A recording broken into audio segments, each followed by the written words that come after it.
It is Wednesday, August 31, 2016. We are pleased to bring you today's edition of the Government News Brief.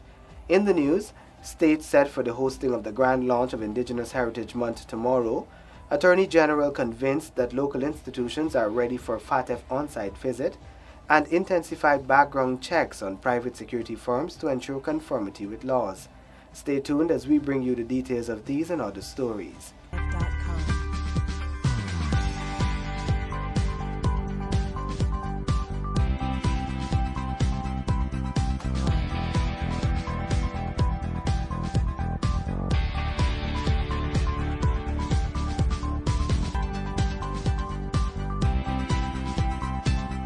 Thank you for staying with us. I am Azim Khan. Here now are the details.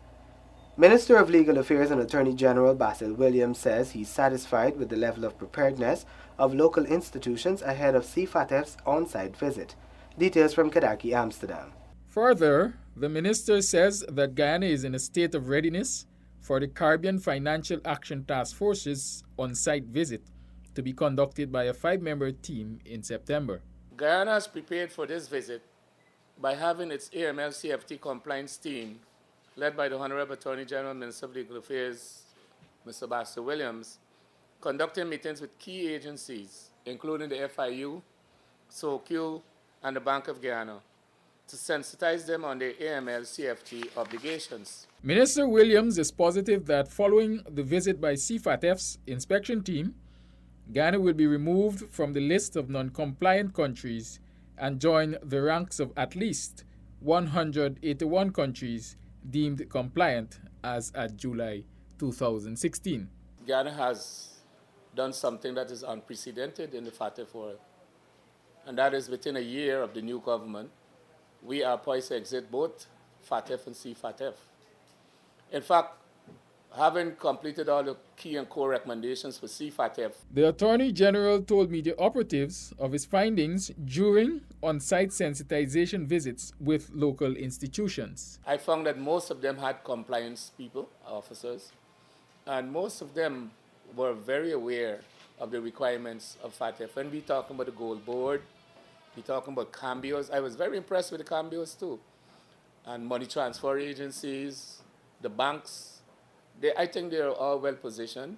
Guyana was placed on CFATF and FATF list of non-compliant countries following the previous government's failure to enact legislation, establish and operationalize institutions deemed critical to the prevention of money laundering and countering of terrorism, despite 3 citations from the CFATF world governing body. The AML-CFT bill was passed by the National Assembly and assented to by President David Granger in June 2015 following the change of government at the national and regional elections in May 2015. Kidaki, Amsterdam, for Government News Brief. More stringent background checks on private security firms to ensure conformity with laws will be done. Tiffany Rodius has the details. Public Security Minister Kemraj Ramjatan says private security firms will have to undergo more intense and random background checks. We get some people who we did not make checks on. And because the company got the license, we don't know of some of these characters. That is why it is necessary that for the renewal of the license every year, I intend to do checks, brand new checks on all those persons. Regulating the private security sector falls under the purview of the Ministry of Public Security. The Commissioner of Police is the controlling authority with responsibility for licensing and monitoring the activities and effectiveness of private security services. Acting Police Commissioner David Ramnarine says that random checks are often done to ensure private security services are in conformity with the Private Security Services Act of 2009. Minister Ramjatan agrees that random checking should be an ongoing activity. Because some of these people get old, they get mentally depressed, who were very valid applicants years ago.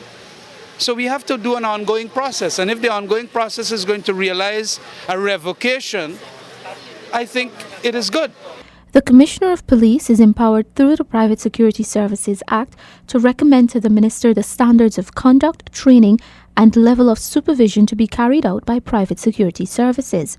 Security providers will not be eligible for renewal of license if they are convicted of an indictable offense, among other provisions, as laid out in the Private Security Services Act.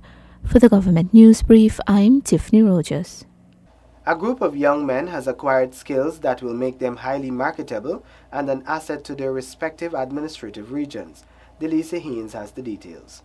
A number of young men from 6 administrative regions have completed the first heavy-duty equipment training course. This was a collaborative program by the Board of Industrial Training and the Office of the Presidential Advisor on Youth Empowerment. Adeti DeJesus, Senior Research, Planning and Development Officer, explains more. We saw 29 young men coming on the program who were, to the most extent, demotivated and timid. So this program has broadened their horizon, not only in providing them training in heavy-duty equipment, but it provided life skills training. It provided training in basic things as maths and English. So now that they're leaving here, they're more motivated, they're confident, they know what they're about. The program is aimed at providing young people with the requisite skills in response to the growing demand for heavy-duty equipment operators in Guyana. This initiative had a dual purpose.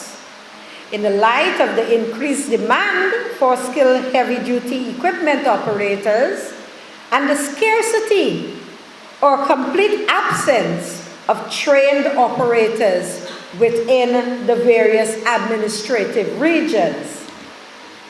The intention was to provide opportunity for numerous young people to acquire skills that will make them employable in their respective regions, and thereafter to be attached to relevant ministries or transition to other areas to fulfill this need.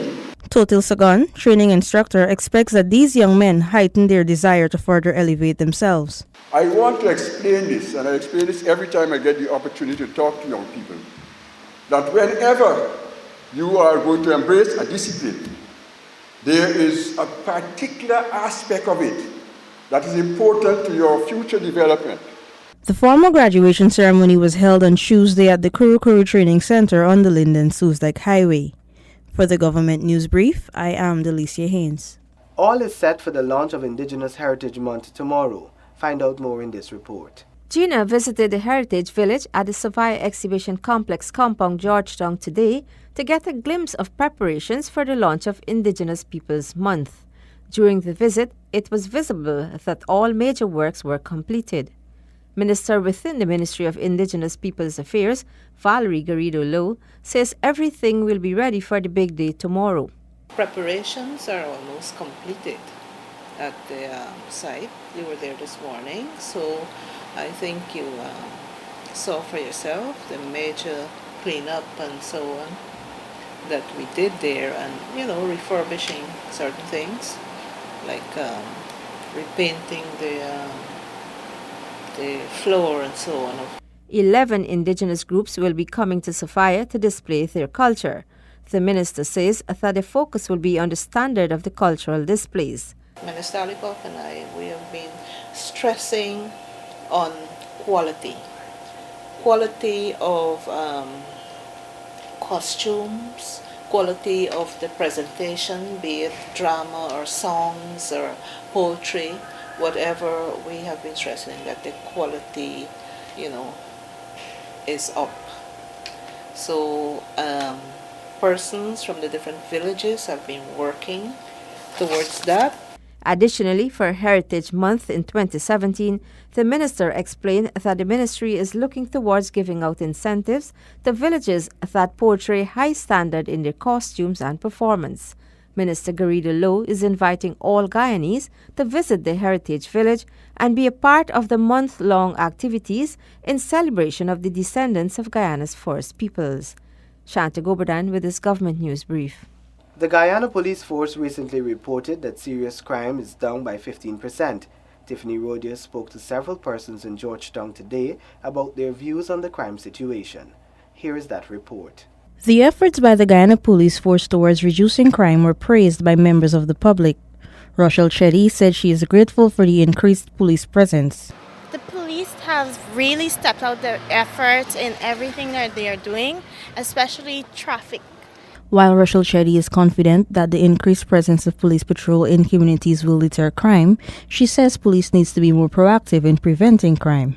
Rupert, another citizen we spoke to, says he is impressed with the increased patrols in the communities. Gilbert Garrett, a mobile vendor, says he does not think that crime has reduced, but is confident in the police's efforts to reduce crime. I'm confident they could fix the situation because they got a very good commissioner. I believe they could do it.